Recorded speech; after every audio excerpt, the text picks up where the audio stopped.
anarcho-syndicalist commune. We take it in turns to act as a sort of executive officer for the week. Yes. But all the decisions of that officer have to be ratified at a special bi-weekly meeting. Yes, I see. By a simple majority in the case of purely internal affairs. Be quiet. But by a two-thirds majority in the case of more Be quiet. I order you to be quiet. Look, you stupid bastard, you've got no arms left. Yes, I have. Look.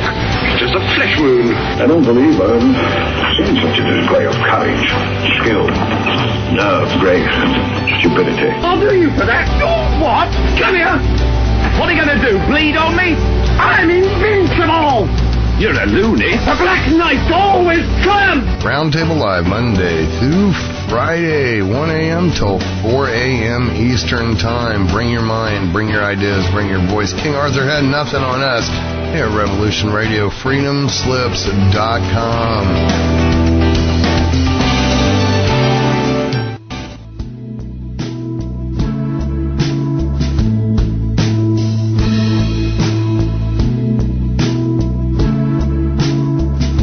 Is your data safe? Do you have the necessary information to assist you in confidently living through just about any survival situation? Is survival and gardening, off-grid living, medical knowledge, or even natural or man-made EMPs on your list of personal concerns? Do you have your documents and your personal information in a safe place in your hands where you know where it is? Well, check out our preloaded EMP-proof thumb drive. Over 3 gigs of survival documents and how-tos, plus the USDA offline food preservation website, and much, much more, including a surprise bonus we just can't tell you about here. With plenty of room left over to store your most important documents. Imagine if a megavirus or a computer failure took out your bank, or all the banks for that matter. Are your banking records safe in your hands? So when they get things fixed and repaired, you can say, hey, look, this is what I had. You have it. I want it back. Is your personal data safe? Family records, addresses, phone numbers? Well, squeeze on over to freedomslips.com. Yes, that's www.freedomslips.com. Click the banner on the homepage for the EMP-proof bullet drive to get the full scoop of everything that we offer. So, folks, keep your data safe for your peace of mind. Revolution Radio, freedomslips.com. You don't need to expect us. We're already here.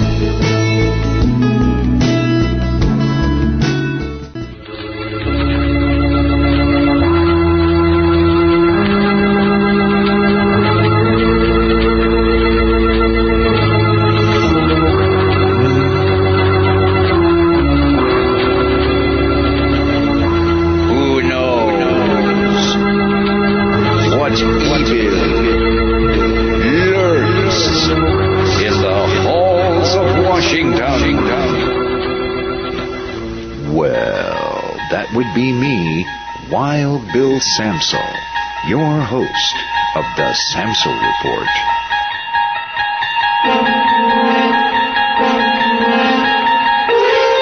Join me for Wild Bill's Headline Roundup every Saturday night right here on Revolution Radio.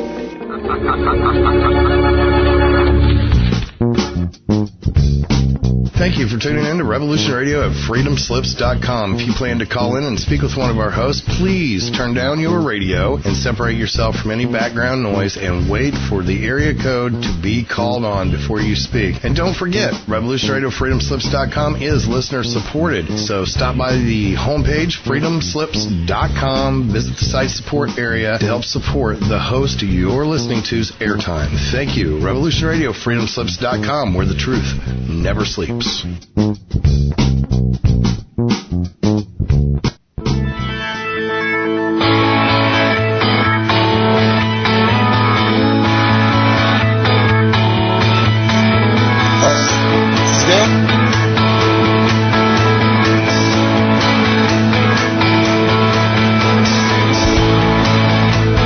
We're an anarcho-syndicalist commune. We take it in turns to act as a sort of executive officer for the week. Yes. But all the decisions of that officer have to be ratified at a special bi-weekly meeting. Yes, I see. By a simple majority in the case of purely internal affairs. Be quiet. But by a two-thirds majority in the case of more... Be quiet. I order you to be quiet. Look, you stupid bastard, you've got no arms left. Yes, I have. Look. It's just a flesh wound. I don't believe I've seen such a display of courage, skill, nerve, grace, stupidity. I'll do you for that. What? Come here. What are you going to do, bleed on me? I'm invincible. You're a loony. The Black Knight always triumphs. Welcome one, welcome all, and it is that time for Roundtable Live here at Revolution Radio, freedomslips.com. Be rolling on till 4 a.m. in the morning Eastern time. New ideas, different hosts every night, different subjects every night. You never know what's going to happen right here at the Roundtable Live. King Arthur has nothing on us. We're going round and round.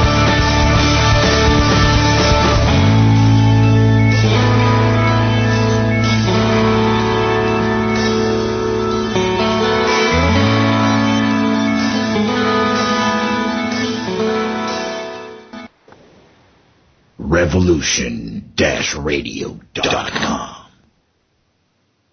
Welcome, welcome, welcome from the East Coast of Bronx County, New York, to the West Coast of Orange County, California, from the Pacific perspective to the Atlantic perspective, from liberal craziness to conservative idealism, and from Christianity to atheism belief systems. This is Rectify. And this is yours truly riding shotgun in a wreckmobile, Joaquin. This is the Gray Zone Roundtable, and tonight we have a very special seat at the Gray Zone. And I'd like to introduce Mrs. Chase Kloetzke. And she's actually a very, very interesting individual. She worked at the Department of Defense in supervising the success of force readiness and the elite force protection systems. She joined MUFON in 1996. She's a ufologist and also a paranormal investigator. She worked with MUFON until 2011. She achieved the title of Deputy Director of Investigations and Star Team Manager. She's also a personality known for taking corners on two wheels. Her background and interests are pretty crazy. They include skydiving, rappelling. She's been a gymnast, a cheerleader. She's a certified EMT technician, search and rescue unit volunteer, martial artist, kickbox instructor, licensed private investigator, and also, like I said before, phenomenon and an anomaly hunter and investigator. And she's also a fellow radio broadcaster over at KGRA Radio. She does the Project White Paper show. How you doing today, Chase? Great to have you here. Oh, I'm so excited to be with you guys tonight. This is fun. Absolutely. Let me give out the phone number so we can start filling up these seats right off the bat. It's 347-688-2902. That's 347-688-2902. This is a roundtable. We're going to have fun, throw the mic around. If you're into UFOs or aliens or paranormal, even demon possession, this is the roundtable to be on. So get in here. And if you want to Skype in, my Skype contact is AskJack666. That's ASSJACK 666. So, how you doing today, East Coasters? You're incredibly mature and professional here at Revolution Radio. What's up, Steve? What up? You're a little low there, Steve. How you doing? Yeah, your mic is a little bit low, Steve. I was pulling it up to my mouth, that's why. Okay. So, Chase, in 1994, you had your first encounter of the third kind. You want to bring that up? What brought you into ufology at that time and date? Well, I actually, joined MUFON and, started investigating UFOs in 1994. MUFON was 96. I had my first personal encounter, believe it or not, you guys, way later in 2010. And this was in Tennessee. And this was the event that literally I'm still scratching my head today. You know, it's one of those nights where you're like, really? Come on. No one gets everything in one night. That is the biggest bunch of crap I just saw, except I was there. You know, I saw every second of it. So that was quite an experience. What was it exactly that you saw, Chase? I was investigating a case. I was brought out. I was with MUFON at the time, and this was a case in Middle Tennessee. It's way, way back in, the wooded parts. And, it's just one of those where you had to get out there. The witness was increasingly getting nervous. It was ongoing activity. I go out there with another investigator, and almost immediately on the property, we started seeing a bunch of lights that he had been reporting, but they kind of danced around, and at this point, they're really high in the sky, and, they're like little pinpoints, but you can see color. And they would group together and kind of maneuver, and then they all separate and, just do these crazy things, right angles, all this different maneuvering in the sky. But if you kind of got sick of watching these over here, there's another group off to the east that you could watch, and then there's a group off to the southwest. I mean, it was crazy. They were everywhere. And the witness said that he owned this great big cornfield. And at that point, it was like 100 acres. So he said it's like panoramic view, it's perfect spotting, and that's where he sees most of this. So we get into a truck and we go down to this great big cornfield. I'm a little girl from Rhode Island, so I'm looking at this cornfield like, what the fetch? I didn't even know people could own this much property. And it's just huge. And we're there, and, it wasn't too long. I have all my equipment out. I love my toys. So, I have like 4 cameras, all different makes and models. I've got, tri-fields, static electricity recorders, all that kind of stuff. It was fun. Getting all that out, and, the witness just says, oh my gosh, this is what I'm talking about. You could tell he was a little excited because what he had been describing to me over the past few weeks was exactly what was heading our way. So he felt like, okay, they're going to see this too, thank goodness. That's kind of how it felt at the moment. And I see this big white light come, and it's kind of hovering, but it's moving towards us, and then 2 more pop in behind it. Then I kind of thought, oh my gosh, these aren't individual 3 lights. This is all on one craft. The closer it got, you could tell now it's triangular. It's just this big triangle heading for us. Then as it gets closer, it's just blocking out the stars. It was so big. I realized how tiny I was. I'm like in this big cornfield, the reality of what I was seeing. It was huge. Let me ask you, was there any lighting on the triangle craft? There was. There was a little red light. It was underneath. It wasn't quite dead center in the middle of the 3 lights. It was probably towards the nose of it, the point of the triangle. It was closer to that. The same craft here in Southern California in about 1994, 95. And it was the same type of deal. It was a triangular, huge craft, and it had a red, slowly flashing lights at every point. And it was actually being escorted by Chinooks, helicopters, military helicopters. So I've always figured that the black triangles are our own craft. I've actually always had that theory myself. However, once I saw this one, my thought was immediately, no way, that's ours. The way it moves, and there's almost an atmosphere that completely changes. It's different. It's completely silent. I don't remember insects or anything that was clearly audible before. It's just a weird environment, and the way it moves is hard to describe. It's not gliding, it's not flying, it's not hanging or hovering. It's just moving, and it's just really hard to describe. But it was so big.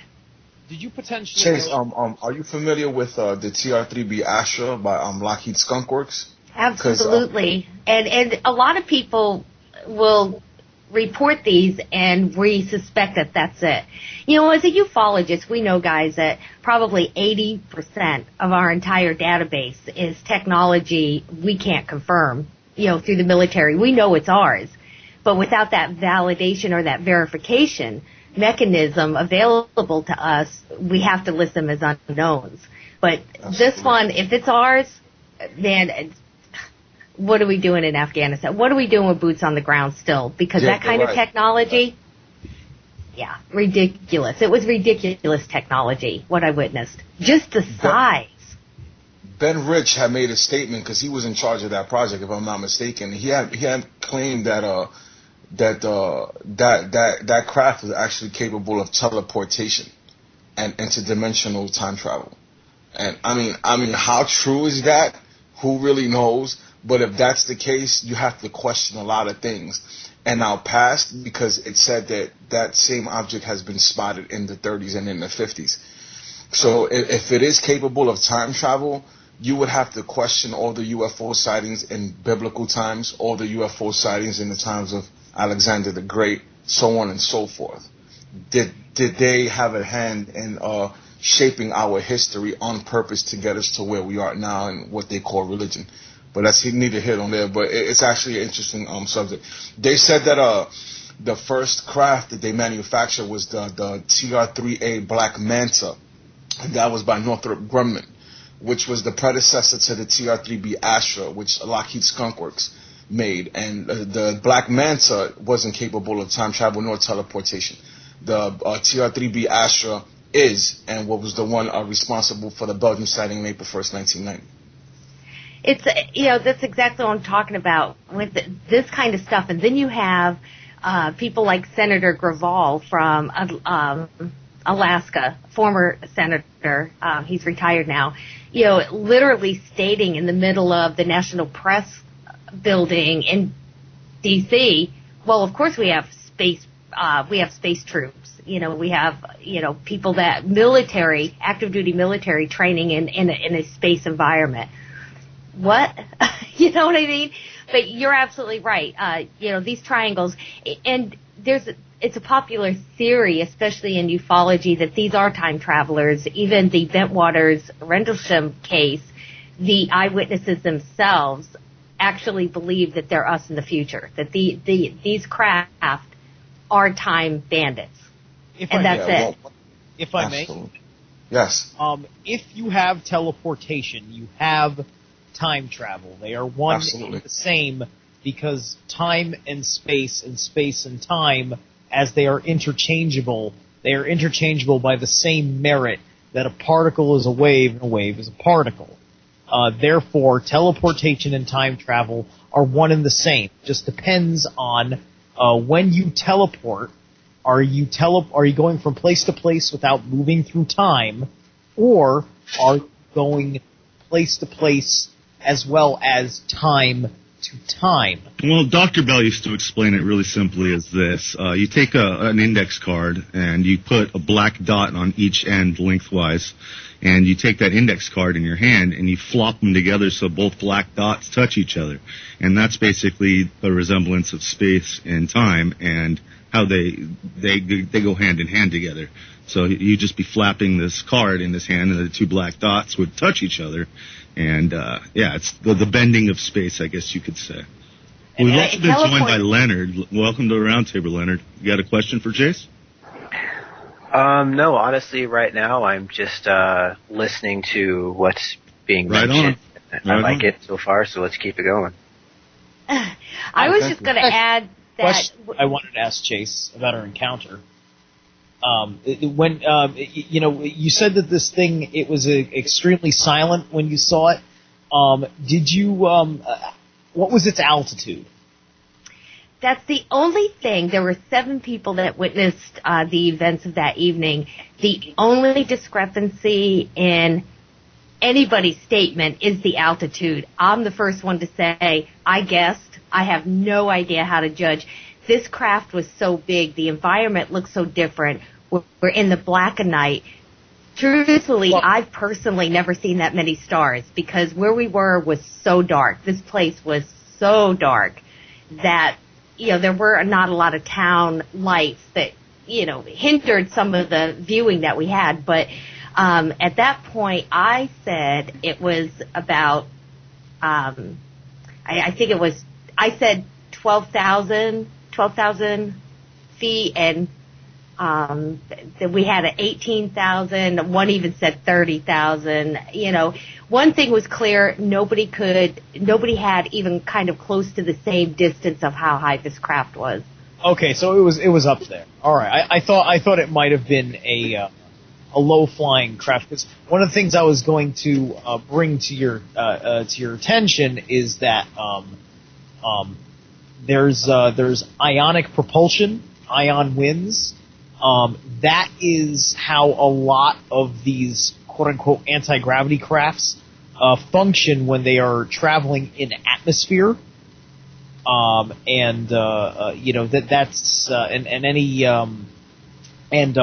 those are in action, you can kind of smell the atmospheric change because of the excited ions in the atmosphere around the craft. Well, you're absolutely right. That's one of the tools we use out in the fields, and probably one of the fastest growing pieces of equipment that we use with abductees. And this is a device that measures any fluctuation in the ionosphere at all, especially an ambient surrounding. And what we found was that evening, nothing worked. Absolutely nothing worked. And you can imagine, really heavily embedded. I'm a very busy investigator. I mean, I'm not one that does like a case or two a year. I'm doing a case or two a day. I mean, I'm just, out there straight. I just love this. And here I am for the first time seeing something so ridiculous myself. And I'm getting my cameras out and they're just frozen and they're not working. I'm looking at my gauges, my tri-field's just sitting there. All this equipment's just dead. And I immediately thought something that's very common in paranormal and UFO investigations, which was what we call battery drain. But as soon as that triangle finished leaving us and, was far enough away, everything just popped back online. It was the most frustrating thing ever as an investigator to be standing right there and you can't do anything about it. I couldn't record anything. It was horrid. I'm wondering if an old, 30-millimeter camera would have worked at that time, if it wasn't digital, something like that. Dude, I now do not leave home without one of those cheap, old, disposable Walmart cameras in my go bag. You're absolutely right. So you got a new book coming out called Admissible, coming out this month is what I hear. You want to talk about your book a little bit? This is a book. It's an investigation manual. And it's me and Richard Dolan. We're putting this book out. Rich Dolan, of course, probably one of our rock stars. He's the best of the best in many worlds in ufology. Yeah, I call him Big D. That's, we're really close friends, and he's just a riot. He's so funny. I really love working with him. But we put together a manual because we realized there wasn't a field manual that effectively taught investigators how to do this. How do you investigate a UFO? So it's a ufology type of flowchart, basically, for... It's also paranormal and cryptids. You want to hunt monsters or unknown species, because nice. What we've learned in this field is there's really one thing missing, and that's our investigators actually documenting things properly, constructing case file management, that would rival any court of law or any police type of investigation. And that's the level we have to raise this bar to. Our days of sniffing dirt have got to be over. We have all the cool toys. We have all the tech. We're smart enough. We have so much talent out here. Why waste it with a hobbyist mindset and record keeping when some of the things that we're doing really could answer some questions if it was properly documented? What we're doing today could be very important 5 years from now. One little key that we have that we overlook because we're not keeping proper records. So that's what the book really talks about, including suggestions on, what most people would carry or, I'm pretty proud of it. I'm going to be honest with you guys. I gave Richard all the data because that's what I do. I'm an investigator. I kick doors. I collect data. I'm out in the field. This is what I do. He's an excellent writer. I love Rich Dolan, Mr. Ufology himself. Yeah, and he took this big pile of, this is how I would do this. This is kind of how we suggest, and these are all the mistakes, we've all made in the past that we've learned from, and he's turned it into this very, very constructive manual, and I'm very proud of it. It should be out in 7 days. It's called Admissible. Yeah, and it's, of course, he's the publisher. Nick Redfern was my editor, who did an amazing job as well. Nice. And you also have another book that's been out for a while. I think you're one of the only that has written such a book. It's a children's book called Are Aliens Really Real? Yes, that little book cracks me up. I just love That's that pretty little cool, book. though. I mean, you're teaching the kids, and you've got all But this it raises a lot of information. questions, Chase. It raises a lot of questions, and I find it extremely interesting that, you call it a little book, but I actually think it's a very big book, and it has a lot of influence for those people who actually believe in this phenomena and have a tough time explaining to their children what's really going on. Oh my Good gosh, point. Joaquin. You so nailed that, because there's very little words in here, but children's books don't need them. Kids get it. And there's a lot of innuendo in this book that ufologists or people that are interested in the topic will see clearly. But the one thing I didn't want to do is answer that question for them, and this really is a conversation I had with my grandson, and, he's just the cutest little kid. But you're right. Ryan? Yes. They're everywhere. Aliens are everywhere in their culture, their video games, their cartoons. It's, so here he is at 5 years old. He also knows what I do. And that's literally what he asked me. Mims, are aliens really real? And oh my gosh, you guys, at that moment I realized what I say next, he will probably believe for the rest of his life. And Absolutely. I need to be careful. Absolutely.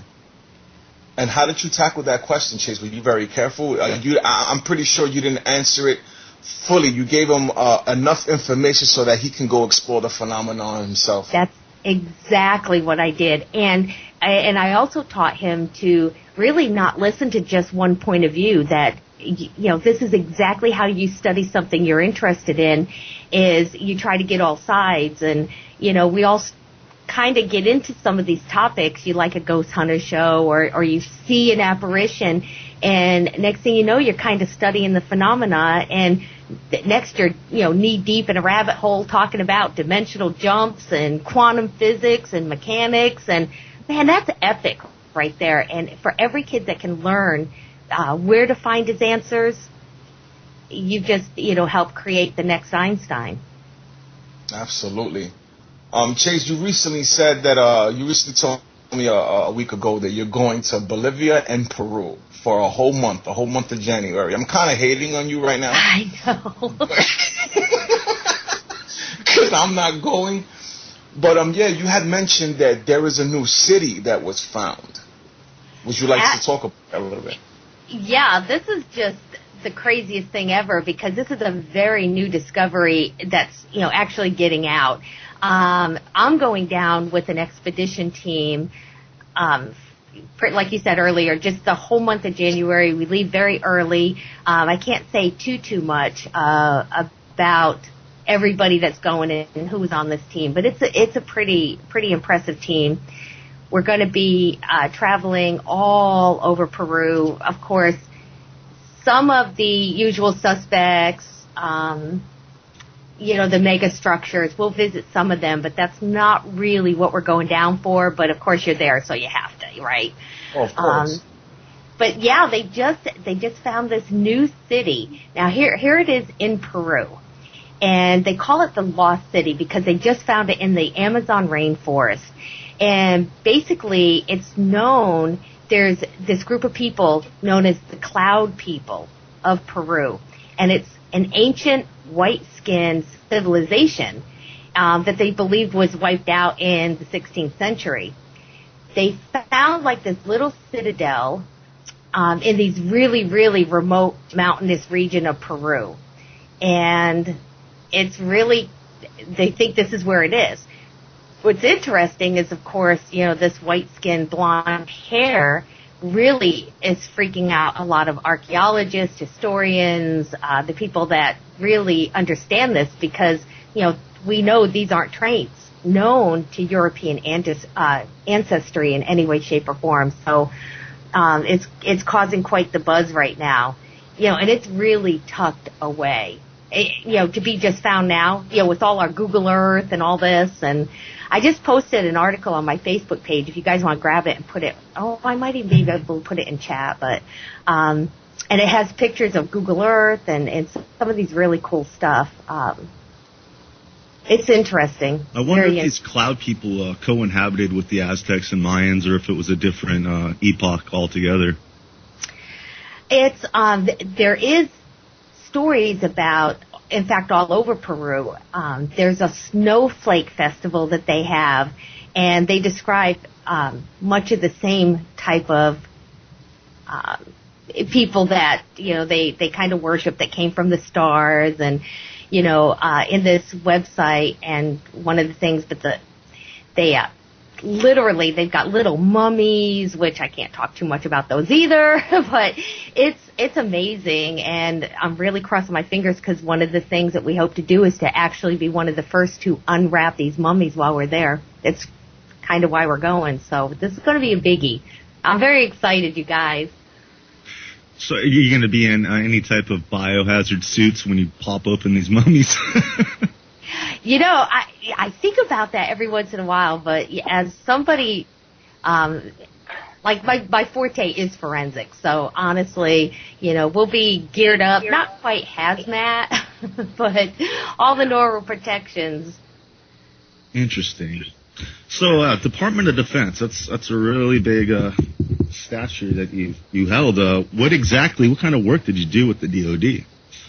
I'm a biomechanic engineer, and my title with the DoD was basically master trainer, master instructor, and my job was to design very specified programs for special operations. So the best way to describe that is literally somebody military or associated with the government, whether it be civilian anti-terrorist units. I'm sure I had a few alphabets in there somewhere. Whatever they were assigned to do, it was my job to get them physically, mentally, and emotionally prepared for success. Not to get through the mission. The goal was always to finish what they were expected to do. So it was success of the mission, and it was my job to make that happen physically, mentally, emotionally. And did you ever cross paths with any paranormal or ufology within the DoD?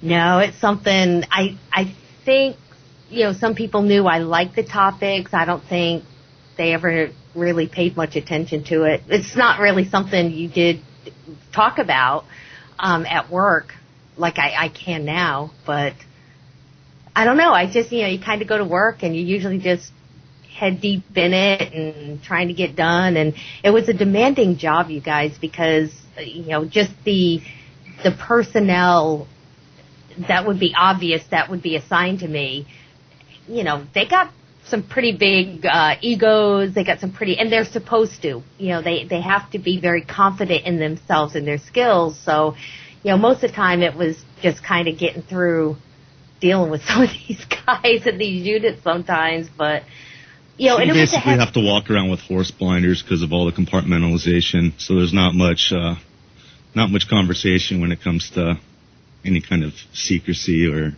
technology. Well, absolutely, and it was business because, being a female and typically working, SEALs don't work with females. Submariners don't work with females. They do now, now that women are allowed on subs, but, back then they weren't. And, when you're dealing with divers and, security people, there's not a lot of women doing, even in the intelligence community. They're operational or intelligence. You have a lot of women in intelligence, but not a lot in operations. So, it's, being that girl, I was really careful. You don't do a lot of social chit chat. Right. Well, Wakeem dropped off for a minute, but we got him back now. Yeah, I wonder what was that all about? No idea, man. Nor'easter. I got a couple of questions. Go ahead. I'd like to know, Chase, I have my own UFO encounter that I personally had that I actually submitted to MUFON myself. So I thought you might appreciate hearing it because I think that my encounter was with a TR-3, probably the C, probably like the newer models. Would you like to hear it? Absolutely. Because it's quite an interesting story. Everybody at the station knows it, more or less, but, it's always good to repeat these things. It was 4th of July of last year. And there was this wicked thunderstorm that came out of nowhere. While I was, it was like, I don't know, it was like 11 o'clock at night or something like that. And it caught me by surprise because I'm just sitting in my room, and then all of a sudden I hear this heavy thwacking coming down on my air conditioner. And what is that? And, because there was no sign that the thunderstorm should have been coming, right? So it's just like, is it raining? And then like I'm hearing the thunder and the lightning crashes, like, wow. It was just this really obscenely violent thunderstorm. So it gets me curious. So I go upstairs and I go check out my my window. And the strangest thing about the storm is that the edge of the storm, I could literally see the edge of the storm cell was just over my house, to the point where basically my backyard wasn't getting hit with any weather, but the rest of my house was getting hit by the weather. Like literally, that's straight up where the storm was. It was a very small but very, very violent storm cell. So then I'm looking off in the horizon over my backyard where the sky is gray and there isn't the big storm cell, and then I notice this black mist. There's not a hell of a lot of wind at all. And there's this black mist that's probably just a couple of feet above the tree line. So I'm assuming this was daytime. No, I said it was 11 o'clock at night. So you could see the different shades in the sky? Different shades of black and gray.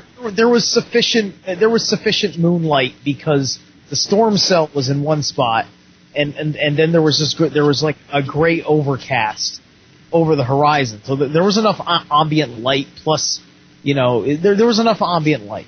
Trust me. With all the city light and stuff like that.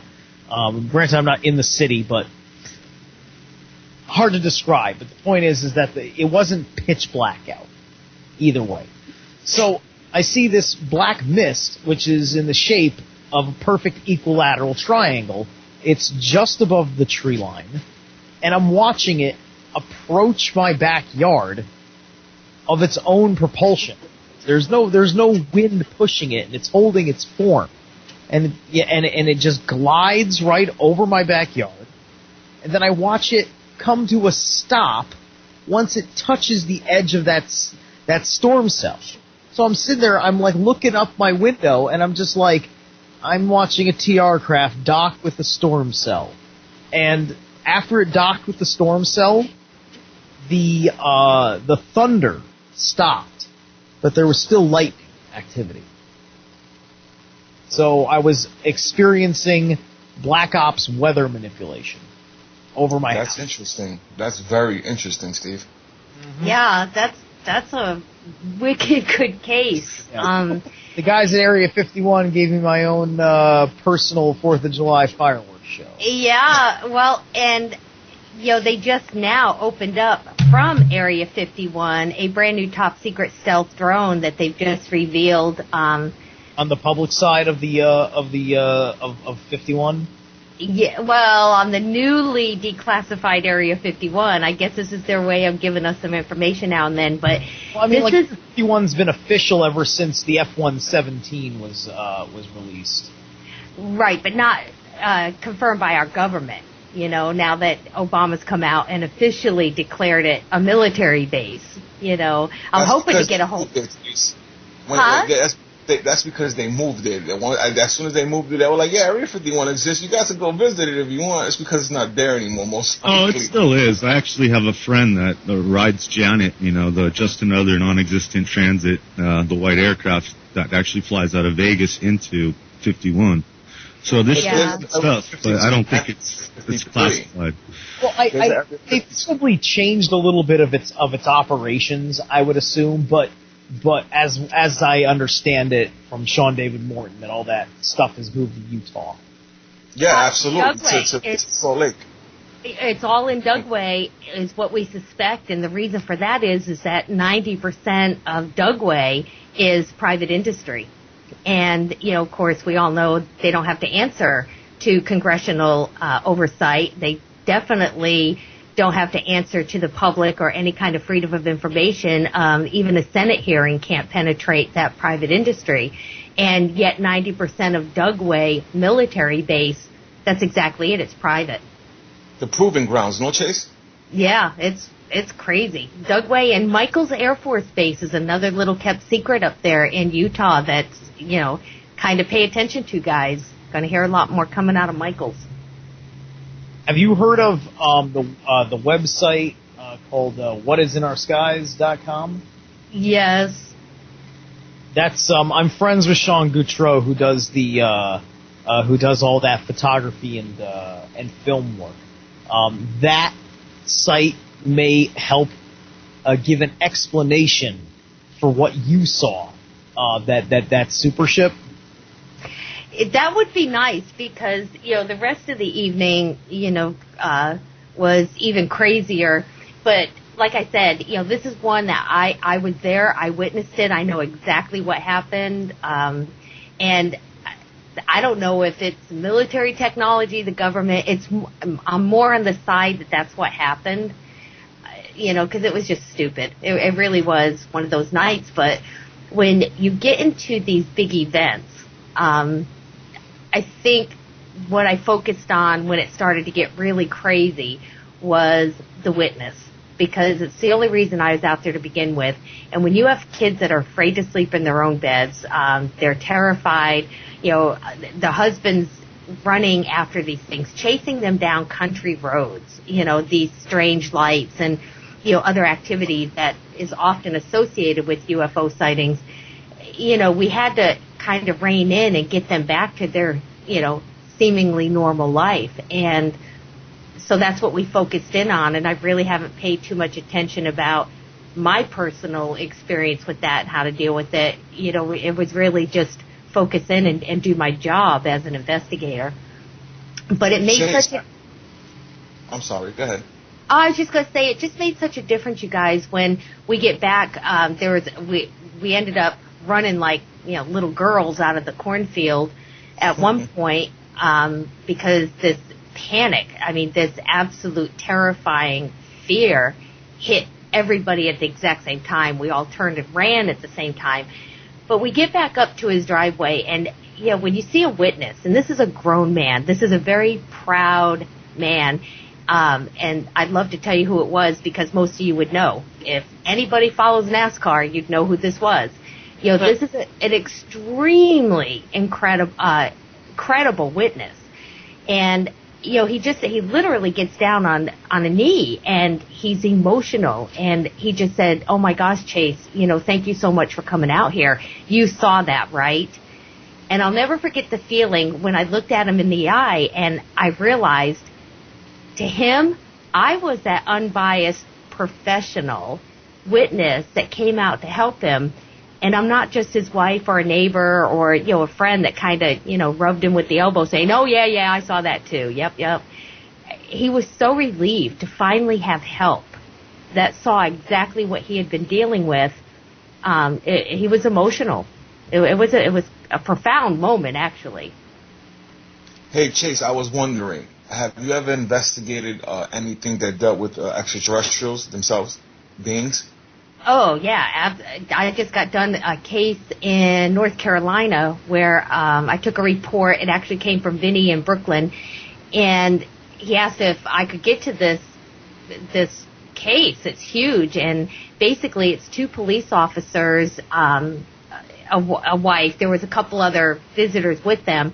But, they're out in the woods and they see these tall, 7-foot, he said, kind of these white creatures maneuvering in the woods, and they got so terrified, and they actually felt a little threatened by them because they kind of walked up on them, and they kind of turned like these big, white, long-limbed. He said the head looked like when you blow a balloon up, and it's real full, where it's real bulbous on the top but thin at the bottom. And he's describing these. These aren't people who know anything about aliens or UFOs or the community. They see this thing in the woods. They're so terrified, both of the police officers pulled their weapons and shot at them. Did they hit? They said they hit, but the minute that they see this gun fire at them, like they fire the weapon. He said, we muzzle on them, Chase, and the minute we fire, they disappear. And yes, it's a good case, but, when you've got police officers and, cooperating witnesses, and then the case gets even deeper, because that morning I took another report of a sighting from Chris Bledsoe, which is, a witness of the famous Fayetteville, North Carolina case. Absolutely. Yeah, and he calls me and says, oh my gosh, Chase, he says, I saw the craziest light last night, and he describes where it was. I get this call from Vinny to take this case. I talk to the witnesses. I call Chris back later the day. I'm like, hey, how far are you from St. Paul, North Carolina? Now, of course, he has no idea what's been transpiring over the last few hours. And he said, well, it's in back of my house, Chase, exactly where I was telling you I see this big white light starting to land. And it gets even better from there. It's just crazy. What's your opinion of these rumors? A couple scientists or astronomers have come out recently saying that there's a bunch of ships that have been docked behind the moon on the dark side, and they tracked them for a good month or so, and then they supposedly cloaked themselves and just disappeared. But it's still being said that they're still sitting right there on the dark side of the moon. Do you hear anything about that? Just the rumors. And, I've actually had the opportunity to meet a couple Apollo astronauts and talk to them. And, it's something when you're watching them relay their testimony that there were others on the moon with them. These are friggin' astronauts, and, your jaw's hanging open and you're looking at them like, oh my gosh, you don't get any more credible than this. These guys were responsible for disinformation as much as they were the truth when it came to this stuff. And when they're all that these astronauts mostly have PTSD, a lot of them, because of maybe what they've seen. Just their training alone, you guys, just what they go through with training, oxygen deprivation, some of the things, we're not allowed to do to terrorists in Gitmo. I mean, I'm not even lying. Like, some of the things that people will do, to get to that level. These are high performance personas, and, they're profiled that way. They're screened to hit that criteria. And then there's people like me that make them faster, stronger, sharper, focused, laser, just dead on, focused on what their task is, that they barely function in anywhere else. And so they're trained hardcore, like SEAL teams are, where they actually might even put them to death for a minute and then bring them back to life. That type of hardcore. I wouldn't say, bring them to death. It's rigorous. I think people don't understand what it would take to be an astronaut and for your body to acclimate to, some of the things it has to, the pressurizations, the, oxygen levels that they have to live. It's kind of like high altitude sickness and all these things that you have to put into play with that. It would be different. SEALs are SEALs. I mean, we all know that the biggest muscle you have to use to get through anything is your brain. You kind of picture SEALs to be these big, brawny guys. They're not. Your best SEAL is about 5'8" to 5'10", maybe 125, 160 pounds. Wow. And that's exactly who I want. That's who I want to train. Oh man, I get that guy with a really strong mind and the fortitude to finish what he starts. I see that high performance, which, attention to detail, the need to be better or the need to be good at something. I'll make a king. Chase, we don't have that much time left because we know you gotta go. I was wondering, for the listeners out there who are interested in the paranormal as far as ghosts and demonic possessions, have you investigated any cases that you would seem to be out of the norm? Well, all of them are kind of out of the norm, but that you would call spectacular, that actually, literally, just shook you up and it was just not something that was just extraordinary. I've had a couple. I get to a certain point. I consider myself, a very experienced ufologist. The paranormal I've only been doing since 2000, so, with just a little over a decade, and it's part-time. I don't have as much time invested. So I only get to a certain point, but we get these cases where you start feeling, dark entities, which I believe in. And I'm not even going to lie, guys. Demons, I'm not playing with those. They are powerful. They are eternal. Their knowledge, when we think of extraterrestrials, how much smarter and how much further their technology is going to be if they have 1,000 years on us. Freaking demons have been here way longer than that, and they're not just these spirits. I mean, they manifest physically. They have access to technologies. They have, a heavenly view of universal effects. So I don't play with demons, Which brings me to another question. I'm pretty sure you are familiar with Dr. Carla Turner and her book Masquerade of Angels, where she describes extraterrestrials having the ability to actually take on any form which is suitable to the person in which they're encountering. So if a person has a faith of Christianity, they can actually manifest themselves to be godlike or like Jesus. If a person is into aliens and so on and so forth, they'll manifest just that. Could it be possible that these demons are just actual extraterrestrial entities just playing the role? That's exactly where I'm going in 2014. Honestly, Joaquin, that's it. I am devoting a whole year to just focusing on, is this UFO phenomena the deception of a supernatural cosmic war? I believe that.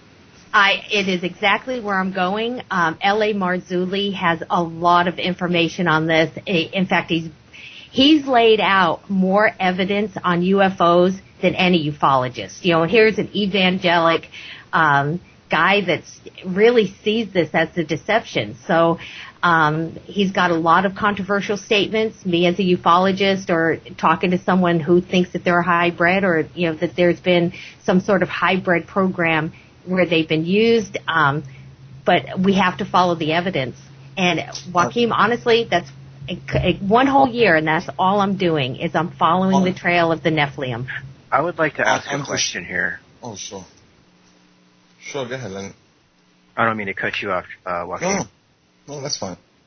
But I would like to ask a question for Chase here, because you guys, incrementally are running towards my path. You started talking about UFOs, and you got a little bit deeper. You started talking about extraterrestrials. Now we've gotten to hybrids. And, you see UFOs in the sky.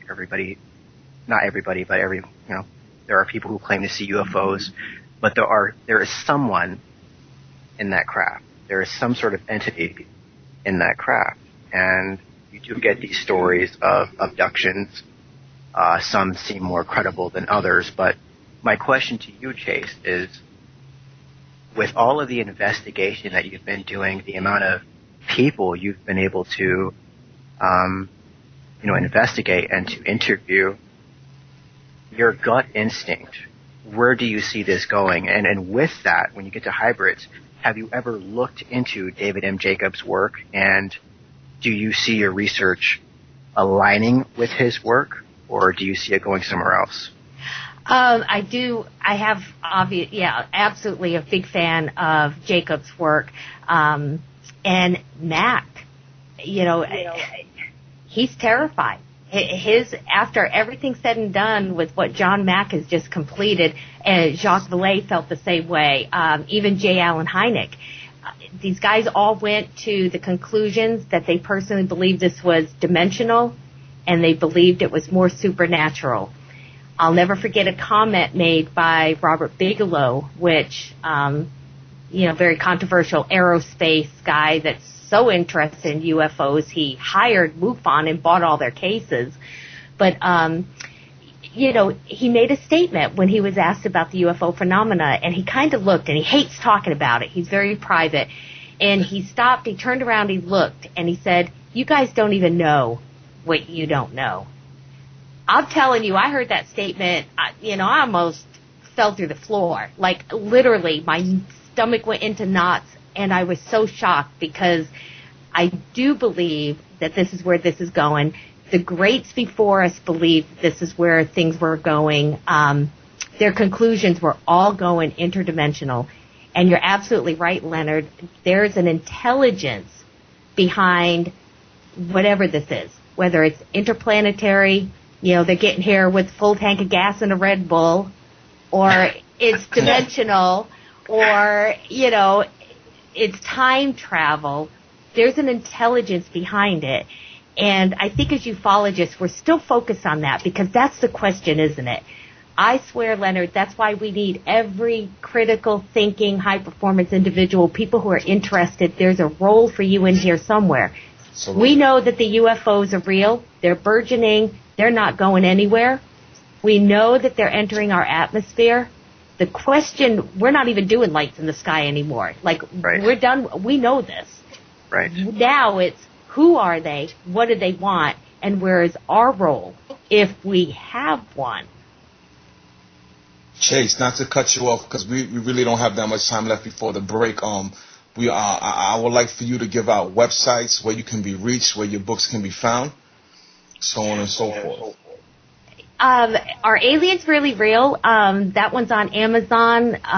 Admissible will be on Amazon too. I'm not sure if you can get it on Richard Dolan's website, because, his publishing website. It's going to be all over the place, guys. Just let me know. But I love my Facebook. Look me up. Send me a friend request. I love my Facebook friends. That's how I got to know Joaquin. Love him. Seriously. Email, and I do have a website. It's www.chasekloetzke.com. If you need to know how to spell it, it's Kloetzke. And just look me up, guys. I love the community. And your show, Project White Paper, could be found on? Yeah, the show is on Thursday nights, 9 p.m. I've been doing it for a while. I also have another show called Encounters that I do with Richard Dolan, Mac Maloney, Peter Robbins, Race Hobbs, just kind of all over the place. But we're over there at KGRA. So that's really, people. Yeah. Yeah, and it's the same here with you guys. I love when there's not a lot of ego and we support each other out here as alternative media. Just putting the truth out for the public, because this is the only place they're going to find truth in the topics we're discussing, and that is absolutely your show, Revolution Radio, KGRA. That's where they're going to find it. So thank you for having me. We've got a couple more minutes if you want to get a call in. The number's 562-912-3502, 562-912-3502. You got about 5 minutes to get a question in for Chase.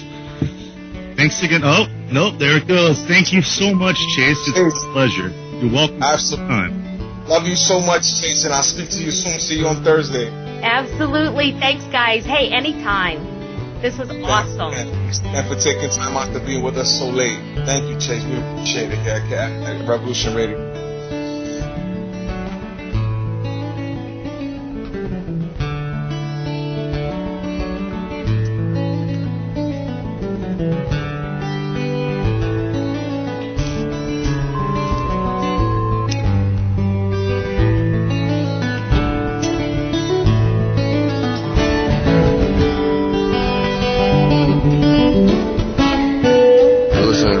Radio at freedomslips.com. We'll be right back after this message.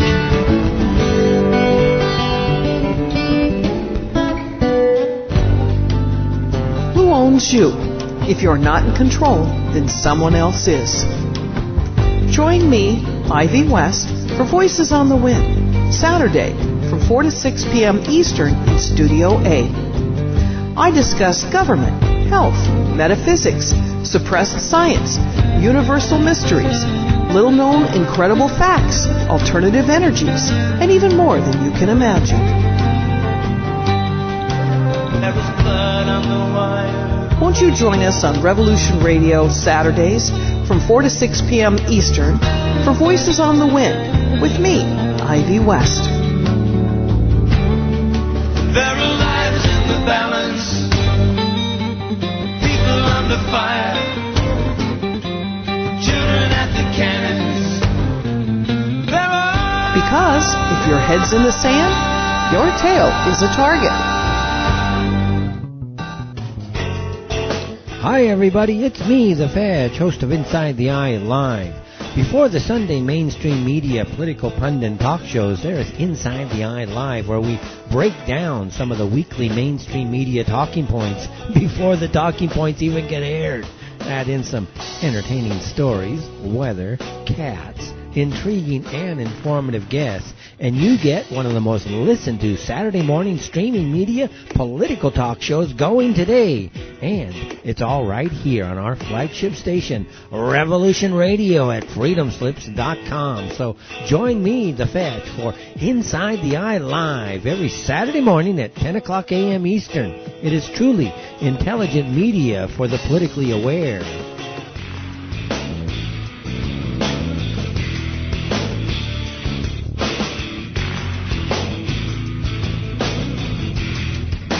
Gentlemen, this is a test. Moments such as these are matters of faith. To fail is to invite doubt into everything we believe, everything that we have fought for. Doubt will plunge this country back into chaos, and I will not let that happen. Gentlemen, I want this terrorist found, and I want him to understand what terror really means. Are you aware of all the poisons you face today? From the fluoride in the drinking water to preservatives in the food you eat. Join Sally O'Cordy for Ban Vaccines 2013 as she and her guests inform you of all the toxins you're not aware of, like those in the syringe a doctor offers you as treatment. Mothers are so good about checking food labels for the ingredients in something they're going to fix for dinner. How much do you know about ingredients in the vaccine your child is about to get injected with?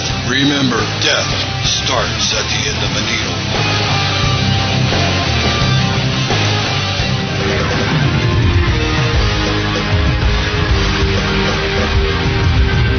I have worked with the CIA, NSA, Templars, and Bilderbergers. Now I work for you.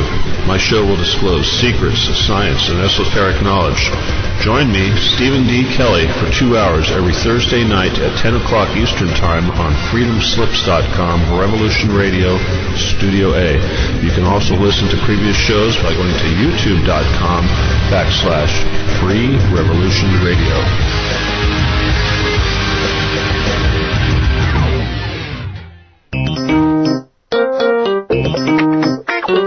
This is Jim Fetzer inviting you to call into Non-Random Thoughts on Revolution Radio Thursday, 6 to 8 p.m. Eastern Time. We'll all begin with thoughts about the day's events and then invite callers about JFK, 9/11, Senator Paul Wellstone, Sandy Hook, the Boston bombing, Syria, NSA surveillance, Obama, McCain, you name it, I'll take it. This is a show for you to ask questions of me about some of the most complex and controversial issues of our day.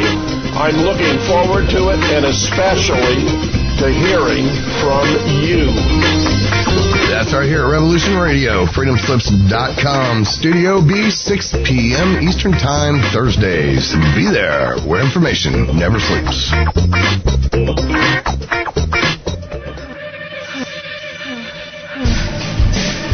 Anti-aircraft guns pointed to action against unidentified aircraft in the Los Angeles area shortly after 3 a.m. Pacific Wartime this morning. We are far stronger than we were 10 weeks ago. So, what's the fuck? Zero quarters, all hands man your battle stations. You're nervous, mount your toes. I'll do the mastermind around here. You who have not seen it do not know what hell looks like from the top. Well, check it out every Tuesday and Saturday on Revolution Radio.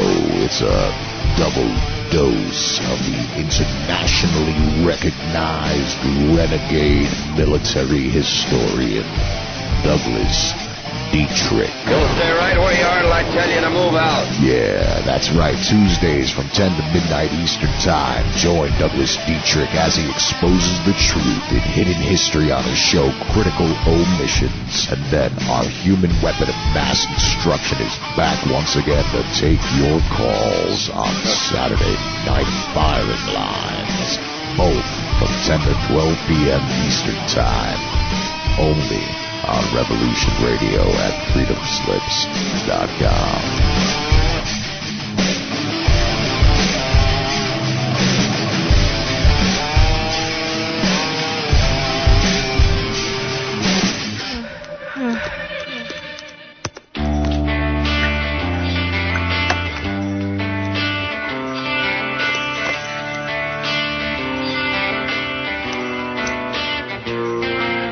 This is Thomas, a.k.a. a Mad Painter. I'd like you to join me Monday nights, 10 p.m. Eastern Standard Time for Open Canvas. Don't forget to bring an open mind. Yes, folks, that's right. Bring an open mind to an open canvas. Again, that is Monday nights, 10 p.m. Eastern. UFOs to government corruption. This is Revolution Radio, freedomslips.com. You don't need to expect us. We're already here.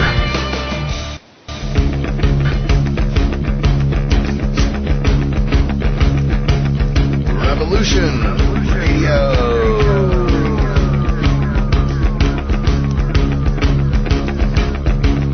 You're listening to Revolution Radio, freedomslips.com, 100% listener-supported radio, and now we return you to your host.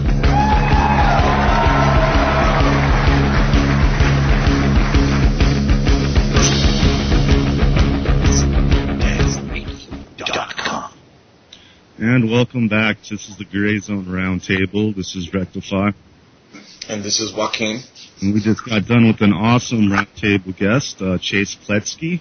You could find her at Google, chasekloetzke.com. Just start spelling the last name phonetically with a K, and it'll pop right up. But welcome back. We've got another hour to discuss anything from ufology to, I don't know, Bitcoin, I guess. We go all over the place, but yeah, she was real fun, and I'd love to have her back anytime. Oh, she's the greatest, man. She's just has an awesome personality. Her energy is like 1,000 feet in front of her.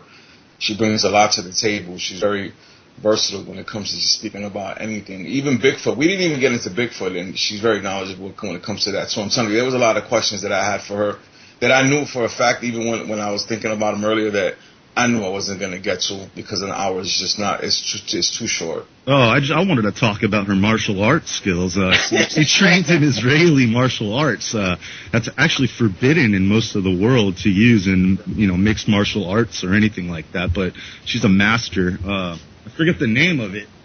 It's called, I'm going to see if I can pronounce this. It's Kwamanga?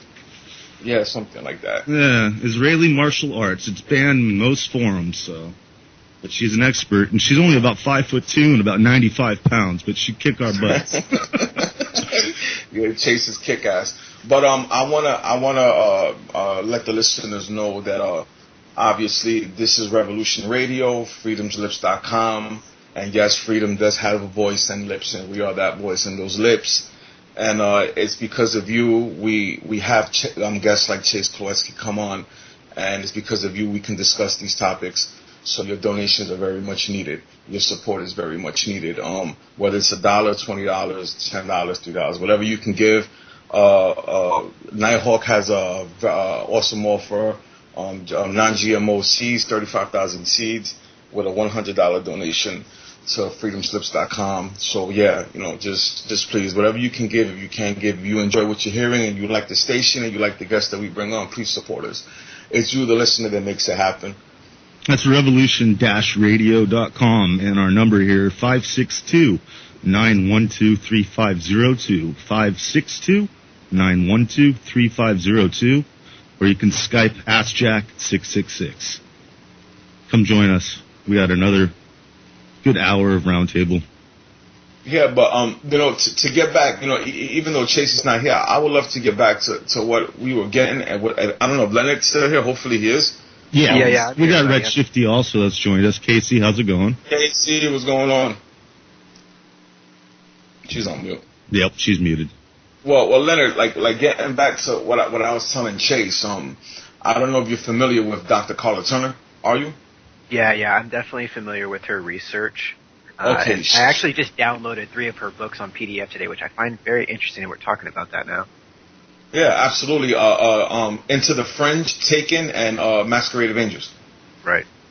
Her 3 books. Okay, Masquerade of Angels is one of the most the most fascinating books I've ever read because it actually touches up on a lot of subjects. You know, when getting back to like demonic possessions and whatnot, and when in the new, like the way they view demonic possessions in the New Testament and in the days of Christianity or the days of, you know, Jesus Christ supposedly, it wasn't the same way we view them now. There's not one possession, demonic possession in the New Testament that can't be attributed to either mental illness or physical disorder. And, you know, if you look at all of them, it says, you know, in the book of Luke mainly that, you know, Jesus was casting out a demon and the demon was a mute. You know, I think it's obvious if anybody here had a child who was a mute, we wouldn't say it was possessed by the demon. We would say it's a medical condition. Back in those days, they didn't diagnose these things. So, you know, they would say he was possessed with a devil. And another perfect example of that is the man possessed with legion. Or when Jesus went up to him and asked him, look, you know, what's your name? He said, my name is Legion, for we are many, can also be taken as a person with a mental personality disorder, multiple personality disorder, or schizophrenia. Back in those days, they didn't know what that was. So they attributed it to demonic possession. Again, the same thing with the man who couldn't walk or the boy who had epilepsy.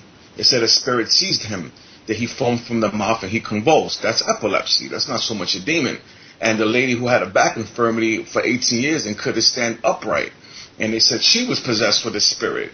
And now we look at it now with the medicine, with the knowledge of medicine that we have now, and we can see that these people back in those days were ignorant to the things we have now. So, you know, when we look at demonic possessions now, you know, and you know, I'm exaggerating, but, you know, turning the head, speaking Latin languages and whatnot, that's not the way it was back in the day.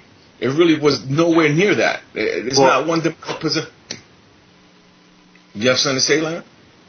Yeah, you know, I can't speak on things I haven't seen, right? So, I mean, there's obviously a lot of different books that are written out there. If you don't want to call it a book, we could call it ancient literature that's been written by individuals I don't even know exist in all reality, nor my reality or back then in that reality. So I can't really truly definitively comment on something I truly don't know. Especially when it comes to something like possession. I know I've had my own experience, and that's really the greatest thing that I can contribute is my own personal testimony. But even that, from an outsider's point of view, you have to be very careful of what you listen to. You want to make sure that you keep your brain intact. You know, it's good to have an open mind, but in the midst of all this, when we're trying to seek for truth, we want to make sure that we don't let our brains fall out in that process. So, and I say that in defense of someone, you know, listening to just one person's testimony. Don't listen to my testimony as definitive or factual, and don't just listen to one piece of literature or one book or several books. You know, it's a multitude of elements that you're going to have to bring together to try to connect the dots, and it's hard. It's frustrating, but hey, that's why we're here. But getting back to Masquerade of Angels, she made a beautiful point. Well, you know, she's no longer with us, Dr. Carla Turner, but she made a beautiful point on how these lower astral entities are just that. They're extraterrestrial, not so much demons the way we perceive them in religion. And that's actually you know, it's pretty intriguing when you get deeper into the subject on how extraterrestrials, interdimensional extraterrestrials, can actually take on that form. A lot of cultures will call them elementals, correct? You elementals, know, shadow people, elementals. Right, shadow people. You know, go ahead, Travesty. Go ahead. Thank you. I think the thing that's you know, a way to look at it, to understand how it works is that, you know, you know, what we call, like, you know, these angels and demons now, yes. You know, another word for them in many respects, especially if they're in leadership positions, are demigods. They are not the god. They are not creators, but they are managers. If you want example an example of this in pop culture as an understandable reference. Tron Legacy, the relationship between Flynn and Clue. And Clue was a metaphor for Lucifer, the fallen angel. And what did Flynn say about the limits of Clue's capabilities? Clue can only repurpose or destroy. He cannot create. So that is his limit. He's not a creator. He can manipulate the entire realm, but he cannot add new data stream to it. He cannot create new code. He can only work with the code that exists as is. This is now, if we want to understand that in biological terms, if we're talking about the ancient astronaut theory, we're talking about those that seeded Earth, we're talking about the engineers for Prometheus, we're talking about genetic modification of the indigenous with their DNA and others' DNA as things progressed in the cycle for the creation of what eventually we know today as us, Homo sapien per se. Well, I definitely want to say this right now, just for the people that are listening, who are willing to listen. I have much respect for you guys. You could be doing anything with your time right now, and instead you're out there kind of trying to be, you're being curious and trying to figure out some of this stuff that a lot of people would rather just not look at. But based off of my own experience, and I hate saying that because it's just one person's experience. I could be a liar. I could be an attention seeker. I could be a paranoid schizophrenic. I could be suffering from mental psychosis. There's so many different things. There's a pill for that, buddy. Right. But based off of my own experience, I don't think these are outer space aliens. I think that the media, which is heavily controlled by 6 banks, I think they want you to believe that they're aliens. I think they're programming us to believe that they're aliens, that they are some sort of outer space creature that has to travel billions of light years with some sort of technology to get here in an amount of time that seems feasible. I don't think that's the case. I don't either. I agree with what that. I've seen and what I've experienced and what I'm living. And I just want to throw that out there for the people that are truly listening, and more importantly for those that are living the experience and feel the same way. You're not alone with that premonition. Well, you have to also take into consideration, the hollow Earth theory. I kind of agree with you also. The hollow Earth theory, says that these aliens or extraterrestrials have always been here. They don't come from out there. They come from inner Earth, and they dwell in inner Earth, and they've always been here. As a matter of fact, there's a history.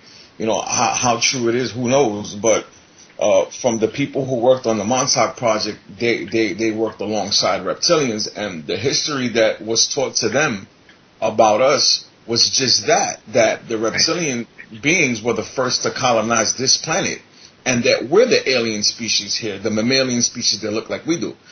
That we didn't originate in the star system, that we originated in the Lyra star system. We're Lyrian in descent. And through wars between them and the reptilians, between us and the reptilians, we decided to migrate to Mars. Well, what's the difference between Lumerians and Atlanteans? Well, Atlanteans were mammalian, and Lumerians were reptilian. Okay. According to the people in Montauk. According to Swerdlow. Yeah, people who were affiliated with the Montauk Project. This is what they were taught by reptilians themselves. This is what reptilians told them. And what happened was that we migrated here after the cataclysmic event on Mars, and when we got here, obviously the reptilians were native to this planet. It was their planet. They colonized it first. Excuse me? I think that's only true for a certain portion of history, for a certain segment. Oh, I agree. It's a lot of things that happen. These are all fragments of the truth. You see, here's an interesting thing that goes back to the thought about how there's a idea of making us, of convincing us that they are aliens or whatever. You see, we now live in this age of reason, per se, right?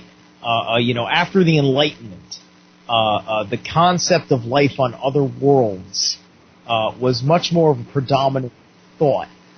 Founding fathers like Benjamin Franklin were the kind of people that kind of they kind of took it as an all accountable likelihood that it's probably life or something. They presumed that there must be aliens out there. That's literally what was just their natural position, because they were men of science. Whether they went to church or not, they were men of science, like a lot of people today that, like they're not necessarily atheists, but they do believe in aliens. Yes. And so, if you want to understand this in a parallel way about the issue of manipulating that thought process, you need to look back at the entire practice of religious indoctrination of the Roman Empire as it spread once it became Christian and it became imperative that you have this one God. What they would do is that they would change the stories that you grew up with. The reason why there is saint worship in Mesoamerica, in Mexico, Central America, and South America, in these strongly Catholic nations, is because they had a hard time telling them that that there wasn't a kind of there wasn't one God for all aspects of everything. They still needed to believe that there was a powerful entity that was in charge of the harvest, a powerful entity that was in charge of horses, that kind of thing, right? So all of a sudden, saint worship replaced the old gods they worshipped, and they Christianized a lot of the pagan rituals, which is exactly what the church did. They started having people worship Jesus instead of Jupiter. Of course. It's the same damn thing. It's the same damn thing, because most people that practice Christianity, as we know it now, are simply practicing Roman paganism as it was Christianized, and wasn't necessarily the way that Christianity was practiced back in the day. Wasn't that also called Saturnalia? Saturnalia was the worship during Christmas. It was the worship where Saturnalia right now. In fact, this is we're in the Saturnalia period. Exactly. There's a time during Saturnalia where they appoint a Lord of Misrule. This is something interesting to consider, because if you want to understand why sometimes evil is allowed to thrive, what would happen is that the Saturnalia festival was based on the premise that they believed that the reason why the winter came is because that the sun, Sol Invictus, was a constant war with Pluto, with Plotinus, and Pluto is the god of death. And then in the summer they would have their war, and every single summer, Sol Invictus would be defeated, and he would have to recess, and he'd be going away. And Saturn is the god of the harvest, and without the sun, you can't have a harvest. So they thought that the autumn came and then became the winter because the sun was losing power and would literally go away forever if they didn't do something about it. So they created a human sacrifice ritual to appease Sol, to give it energy again, to bring it back to Earth, and because the priests knew that the seasons were in a cycle system, they could always say when the sacrifice happened that the sun came back. Over time, they created the Lord of Misrule. There became a twist in the faith where somebody who was very, very wicked and evil, a criminal of sorts, would become the High King, and the courts would be suspended. Kind of like that movie The Purge. Imagine the movie The Purge, except you put the Joker in charge of Gotham. And that would be the Lord of Misrule. And he'd basically be like, he'd basically have autonomy for a week to run the city. And there would be complete chaos. He would do all this evil stuff. And then when it was over, they would hunt him down and they would sacrifice him. And that would be a very, very strong human sacrifice to bring the sun back by sacrificing this most sinful person. And that was the Lord of Misrule. Now imagine if these psychopaths are still practicing that religion.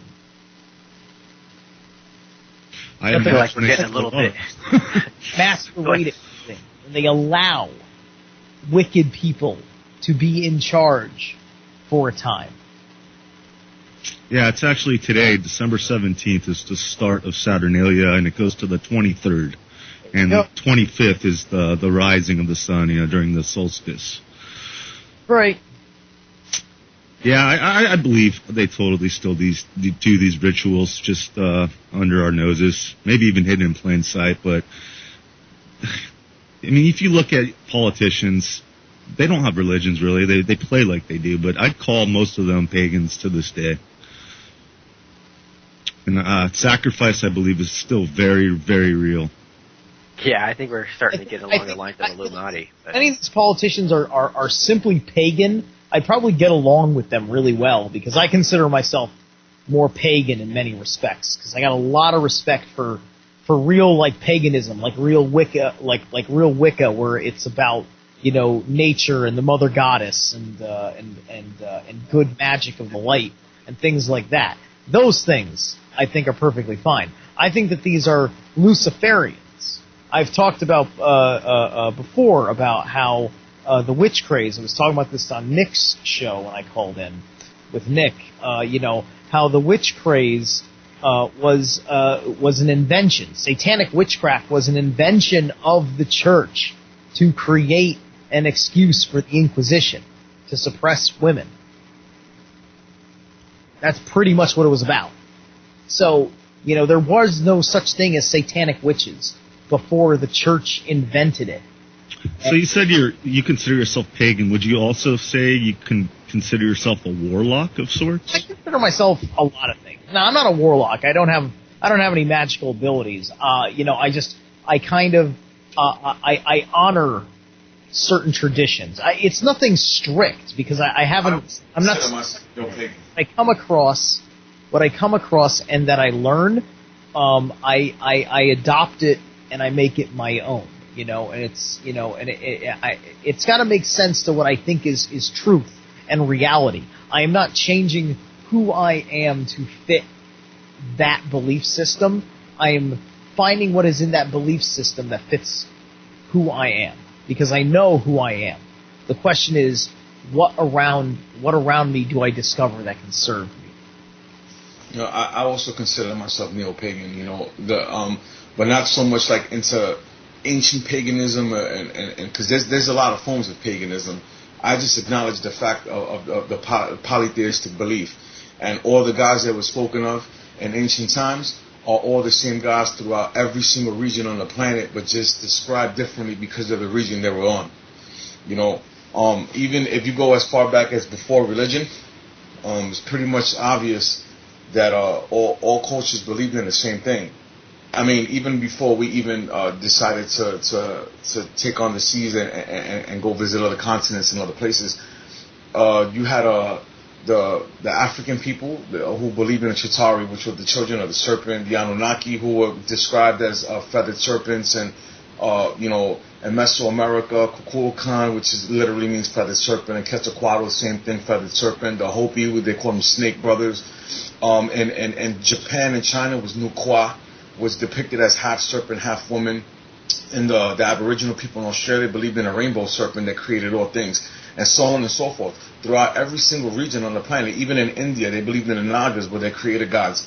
They created gods with half serpent, and so on and so forth. And all this ties into the extraterrestrial belief way before religion. So, the funny thing is that only in the West,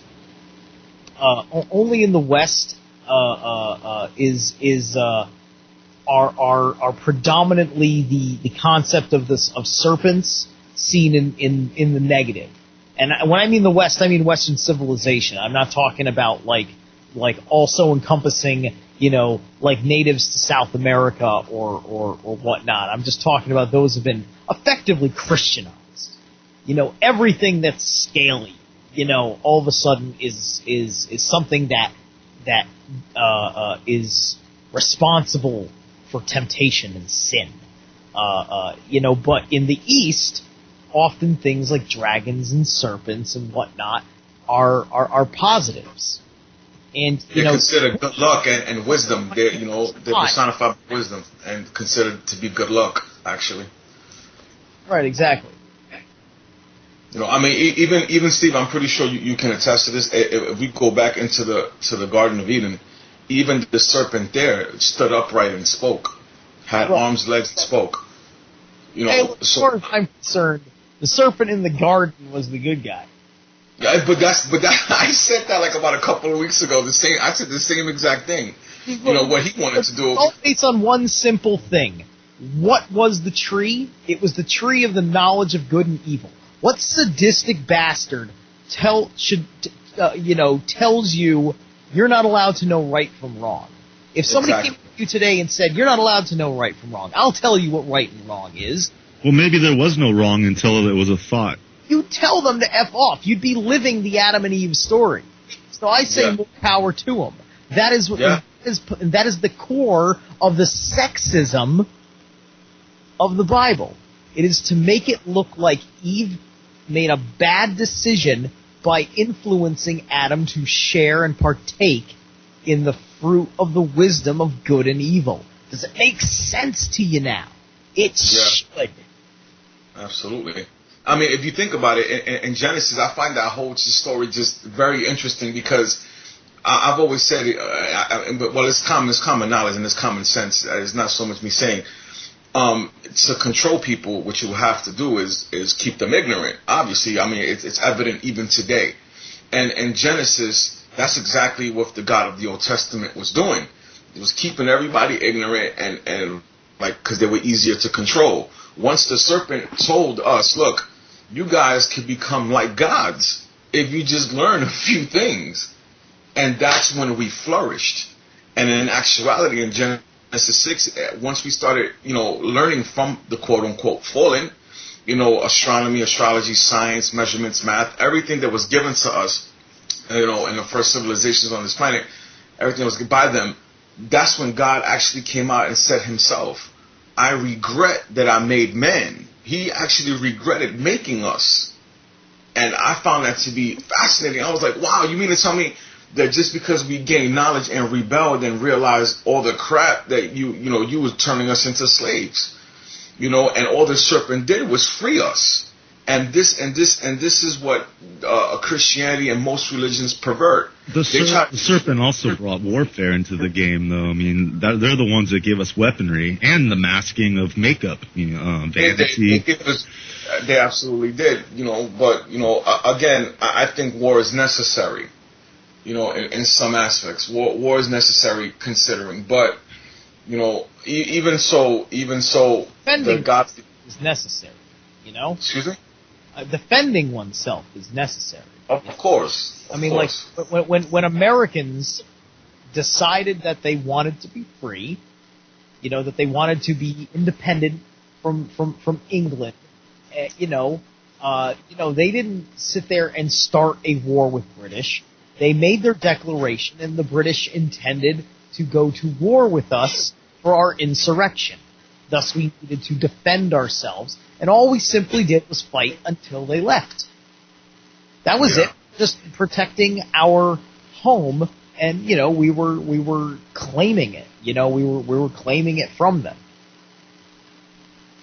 Well, actually, rectify also to touch up on what you said.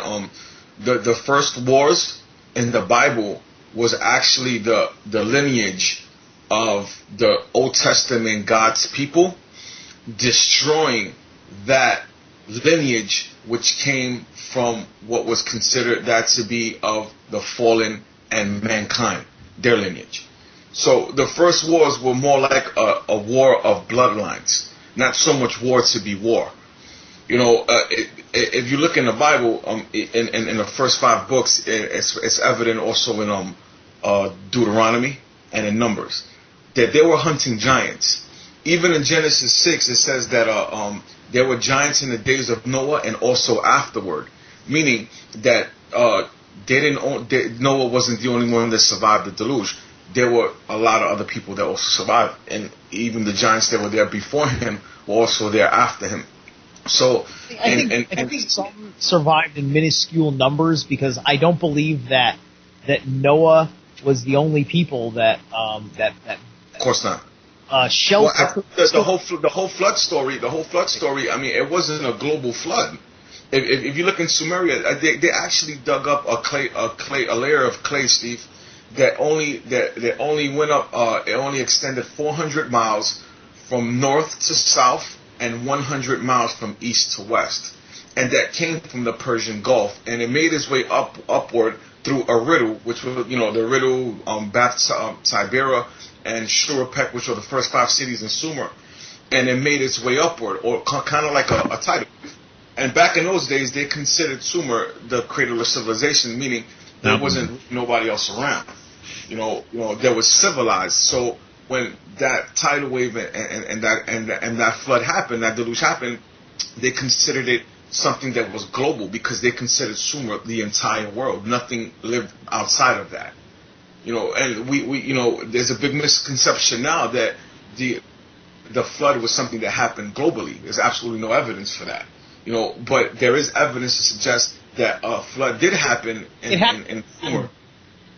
But it wasn't as big as what people think. I think it might have been closer to globally, because even to this day, at the top of some mountain peaks, you can dig up seashells. And you can find sea life fossils on top of 3,000-foot high mountains. So, but also earthquakes cause mountains, and they cause islands and landmass to appear in places where they weren't before. Right. Just recently, there was an earthquake off of Pakistan, if I'm not mistaken, and an island just appeared out of nowhere. You see? So land falls, land rises and falls. Water rises and falls, over millions of years or billions of years or so, and that can or could even possibly happen violently and suddenly. That's what I'm thinking. Not 100% sure exactly what killed the dinosaurs. It could have been a major continental shift. Because in Utah, at the base of their mountains, even they find piles and piles of sea life skeletons that shouldn't be there. And then you think about it too, the Great Salt Lake there in Utah. How did it get salty, right? Yeah, indeed. It's funny you mentioned about the dinosaurs' extinction, because right before we went on air, Rectify, myself, and Chase were talking about that. we were talking about, the extinction of what academia considers to be the extinction of the dinosaurs, and how we don't agree on that. It's interesting. Yeah, I'm expecting big red-headed giants with feathers and lizard eyes to show up in huge black triangle craft. Any day now. I heard it was supposed to be today.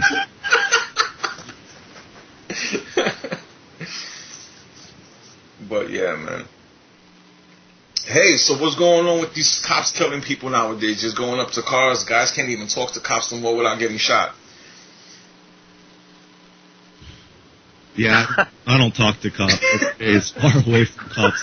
I trust gangsters more than I trust cops. Dude, there's an article. Seriously, I pulled it up. Rectify. You have it there? Yeah, I got that article. I mean, it's almost a daily occurrence now, where either a dog or some person gets shot and the cop gets a paid vacation. This cop goes up to a car, starts talking to this guy. This guy says something sarcastic to him. He pulls out and just shoots him dead. Yeah, it's a campus police officer in San Antonio, Texas, has been placed on paid leave. It's always paid leave, following the shooting of an unarmed student who directed a sarcastic remark toward the officer. So he called him a pig or something, right? So this guy. What we don't see is like the 1,500 prior police stops that man performed that drove him to that state of mind where he was like, "That's it. I'm done. One more cracker joke, and I am gonna shoot you, mother." You know. And the problem is that that's the psychological profile that they're looking for in cops now. Look, well, I mean, you know what? Cops have a really hard job. They are inciting the revolution. You know, they're appointed the toughest job in the world, which is to control the most rebellious country in the freaking world, dude. I mean, you go and try to be a cop for 24 hours and tell me if you can keep your marriage intact. Like, cops, here's a true statistic. Cops, police officers in America have the highest divorce rate statistically out of any profession in America. That's a fact. Most of them are alcoholics too, statistically. It's because of what they go through. You know, I mean, we're sitting here bashing on cops, and when we get pulled over, when we treat them like they're nothing but a PIG, and it's disrespectful, man. These guys are taking bullets against the hardest criminals that exist, the most evil. And so, I mean, I just want to throw that out there. I want to throw that out there for the people. It says the incident took place Friday morning during a traffic stop. Listen, most of a cop's day, unless you're a beat cop in the city, like, you know, like you're walking the streets of downtown New York, downtown Chicago, or something. Like that. You know, most cops, they're driving around looking for some schmuck that didn't realize that he ran a stop sign or some nonsense like that, so he can go make money. Well, this guy that got killed, he was a 23-year-old honor student. He was shot to death. About 6 rounds were loaded into him. He was pulled over for speeding, okay, according to the police report. Witnesses said that the officer emptied his gun into the student without warning and despite the fact he was unarmed. That's horrible. That's horrible. I'm not going to That's unbelievable. That's unbelievable. And what's I going to will happen say, to him? What's you going to happen to can't take that one situation and, image it for the entire police force in America. You know, you just can't do that, and that's what's happening in the media. What they're doing is that they're trying to convey the message that a cop is justified in anything he does, as long as it's also stated that the person that he was interacting with was insubordinate, because they want to imply that you are supposed to be subordinate to these people that are supposed to be public servants. Upholding the law, right. Which, to call them a public servant is to suggest that they are supposed to be subservient to you. So let's make them slaves. I mean, dude, what do you guys expect? You know, anytime I've heard my friends talk about cops, they diss them. They call them pigs. They call them pigs, and these are men and women who are just like you and me. They have kids. They have a family. A lot of the times, they're military. They're ex-military. They went and served this country while we sat back sitting on, I'll say it, a radio show, yapping our mouths while they are sitting there risking their freaking heart. Well, yeah, but see, there's the problem right there. You've got a military mind now applied to law enforcement. Yeah. But that's what the law enforcement is. It's a military mind. They're run the exact same way. You don't speak above your superior. You know, it is the law enforcement is a form of military. See, they have an oath of office that they are supposed to uphold that contradicts completely that chain of command mentality. You know, because the way they see the chain of command is that they are one step above you, the not cop. Though we all know these days, though, is they really don't have an oath to protect and serve the people. What they do is protect and serve the corporate. Oh, that tyranny. is what they do. But listen, that is what they do. They collect revenue. They still take that oath. We have to learn how to use the fact that they take that oath. With my current traffic case, I have submitted into the court record the police officer's oath of office. It's in the court record. He has no business even dealing with you unless you were driving or commerce at the time. Because they're only supposed to... Right?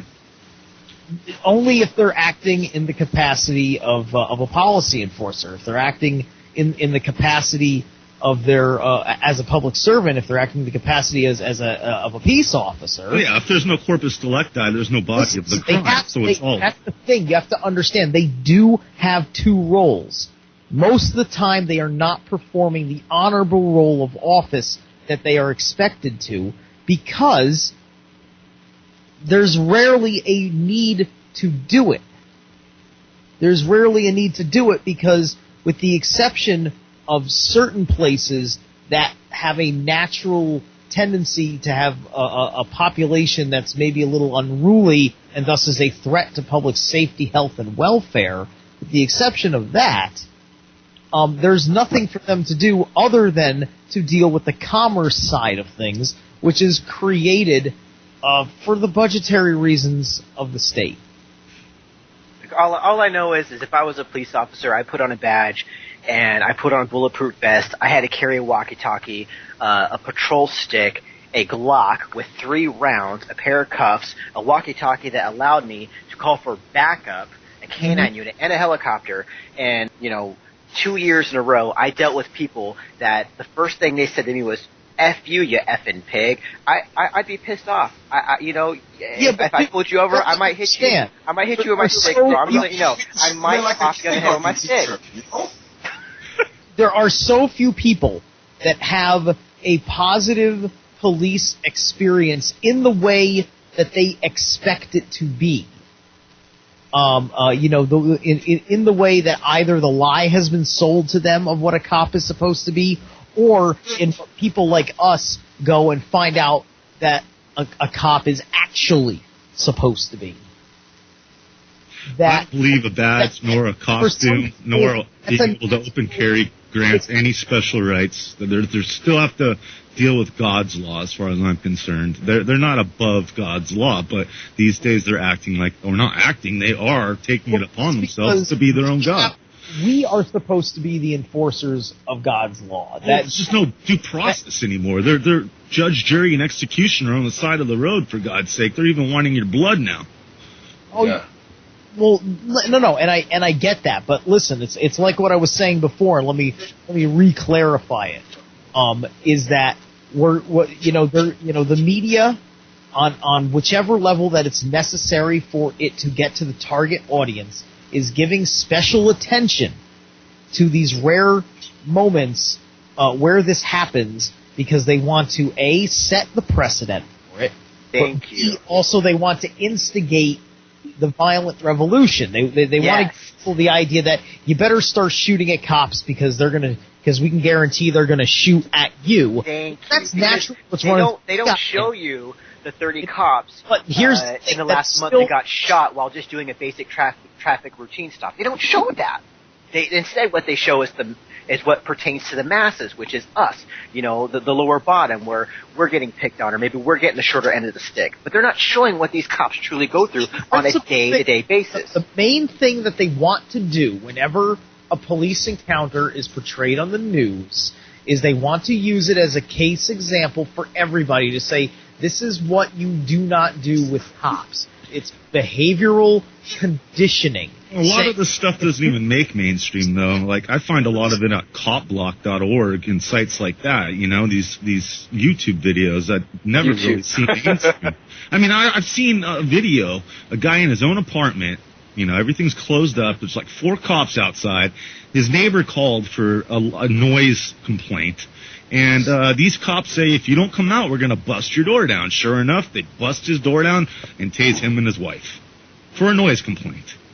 Yeah, but you don't know what the history was of that specific individual. Maybe he had 10 years of domestic dispute disturbance, or we don't really get the whole truth, the whole story is what I'm trying to say. What they did, though, is they had a line of communication. They both could hear each other. They were both speaking to each other. There was no hint of any other threat. Listen. There was nothing. There was nothing to it. The officer was acting outside of his authority, regardless of the other side of the argument. the other side of what we don't see or whatever, in the process of that encounter, equal protection under the law. That means that what applies to one person still has to apply to the other person, regardless of previous history as well, because that's just history. That's a different matter altogether. You know, some people they'll make complaints on their neighbors, you know, just because they don't like them, not because they've done anything to actually bother them. Right. You know, sometimes it's like that. Not often. Most people aren't the kind of people that have a habit of calling being negative somebody, you know. But the most important point is that one way or the other, it's the extreme behavior of those police officers that is not only unprovoked, but even if it was superficially provoked, it is still outside of what they are supposed to do. It's outside of their of what is the proper conduct. And the reason why they get away with it, the reason why we're even having this argument that we think that there's a justification for it, is because we've forgotten who we are. We've forgotten our God-given rights, and we've forgotten how they work. We just presume that the other end knows their boundaries and that everything is good, and that, you know, certainly if there's an error, it won't be too critical of an error, and I will live to see tomorrow, and I will live to see justice, and that just won't happen. Is that what it really is, though, Travesty? I mean, I think back to just being a telemarketer. Just being a telemarketer, putting a headset on my head and taking 300 calls a day. I swear to God, after like 2 years, I wanted to chew that headset up with my own teeth. Like, I wanted to swallow every piece of that headset with the foam microphone, the last piece I swallowed. And I can't imagine what it would be like being a police officer taking crap from well, maybe that officer's in the wrong line of employment. The officer might be in the wrong line of employment, maybe, huh? Is being a police officer the right place of employment for anybody, period, if you want to have a happy life? Oh, yeah, and there's a big... This is where we're at, folks. We got to think about the other end. If you aren't going to be a police officer, you have to realize Bend over and turn the other cheek. You have to realize that you work for me. You know, there's an expectation That's the exact attitude, that you work for are like. That's the exact attitude of the American, though. What can you do for me? That's exactly what the attitude of America is right now. That is the attitude of America, because our government... What can you do for me? That is why it's not a tyranny. We're allowing it to become a tyranny. We're a bunch of beggars. We're a bunch of beggers. I say bring on the robotic cops already. Just bring on the robotic cops already. Bring them, program them, and just let's let it roll. iRobot all the way, baby.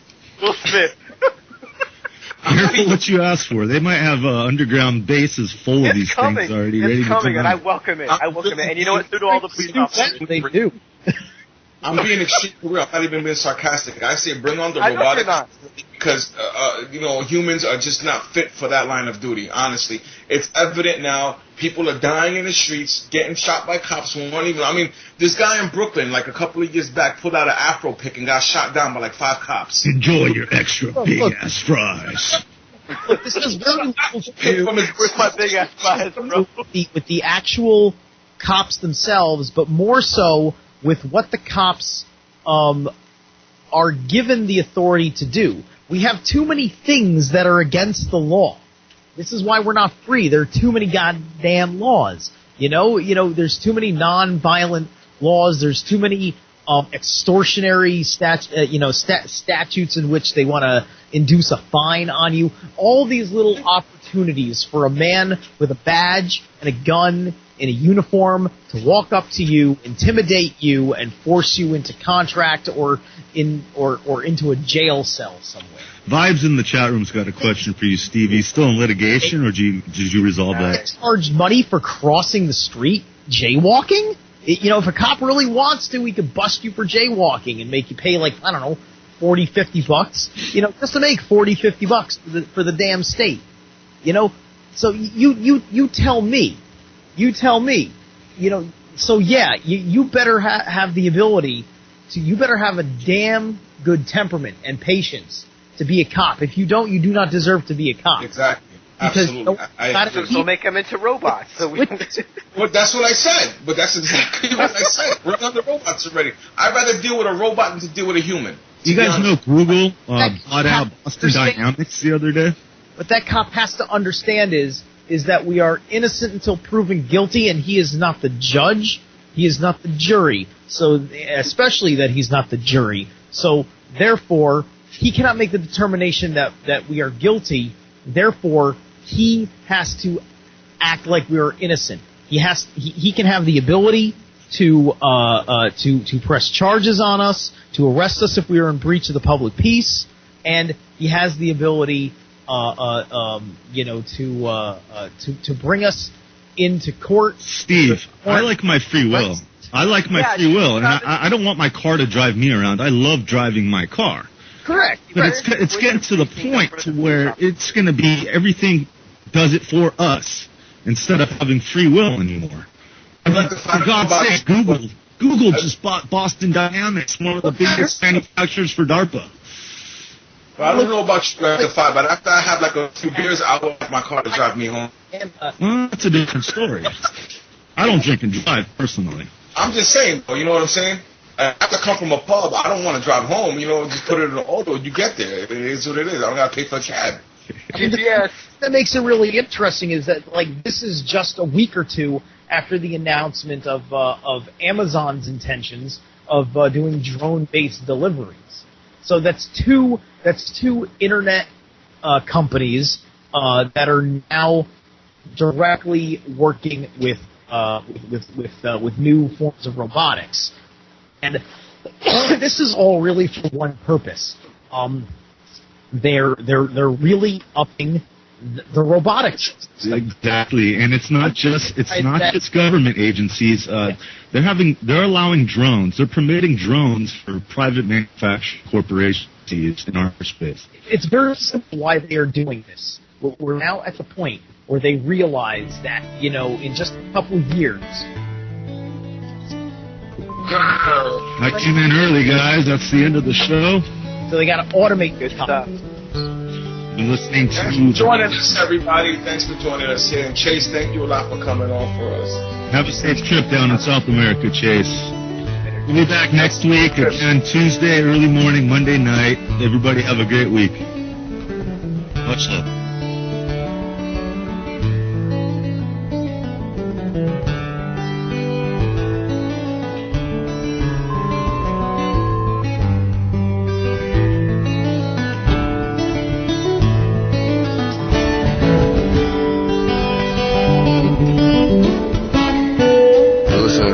Radio at freedomslips.com, and we'll be right back after this message.